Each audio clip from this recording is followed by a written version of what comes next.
દેશમાં કટોકટી લાદનારાઓએ માત્ર બંધારણની હત્યા જ નહીં પરંતુ ન્યાયતંત્રને પોતાની કઠપૂતળી બનાવવાનો પણ ઇરાદો રાખ્યો હતો, એમ વડાપ્રધાન નરેન્દ્ર મોદીએ રવિવારે જણાવ્યું હતું.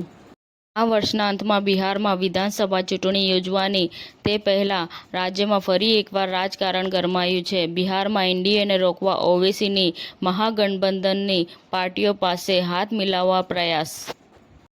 ઓક્રોવિન કેન્સર સેન્ટર દ્વારા કેન્સર એવરનેસને પ્રમોટ કરવા માટે રેલી ઓફ હોપનું આયોજન કરવામાં આવ્યું હતું. આમ આદમી પાર્ટીએ અમૃતસર ઉત્તરના ધારાસભ્ય કુંવર વિજય પ્રતાપને અનુશાસનહીનતાના કારણે 5 વર્ષ માટે સસ્પેન્ડ કર્યા.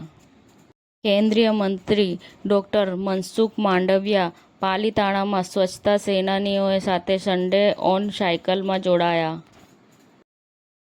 વસ્તી ગણતરી 2027 કેન્દ્રએ રાજ્યોને 31 ડિસેમ્બર સુધીમાં વહીવટી સીમાઓને અંતિમ સ્વરૂપ આપવા કહ્યું. વઝીરિસ્તાન હુમલા અંગે પાકિસ્તાનના દાવાને ભારતે નકારી કાઢ્યો.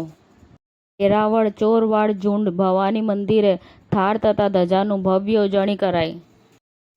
શાળા પ્રવેશોત્સવ અને કન્યા કેળવણી મહોત્સવ 2025 અમદાવાદ શહેરમાં મુખ્યમંત્રીશ્રીના અધિક અગ્ર સચિવ શ્રીમતી અવંતિકા સિંઘે રામદેવ પીરજી ટેકરા મ્યુનિસિપલ શાળાની આંગણવાડીમાં 10 બાલવાટિકામાં 28 અને ધોરણ 1માં 7 ભૂલકાઓનો શાળા પ્રવેશ કરાવ્યો.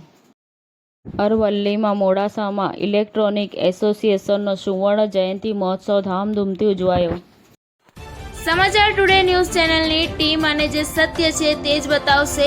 આપ જોતા રહો સમાચાર ટુડે ન્યૂઝ ચેનલ. ગુજરાતની ધરતીનું ગુજરાતીઓ માટે જ, એટલે કે સમાચાર ટુડે ન્યૂઝ. અમારી સમાચાર ટુડે ન્યૂઝ ચેનલને લાઈક કરો, શેર કરો અને સબસ્ક્રાઇબ કરો અને જોડાયા રહો સમાચાર ટુડે ન્યૂઝ ચેનલ સાથે.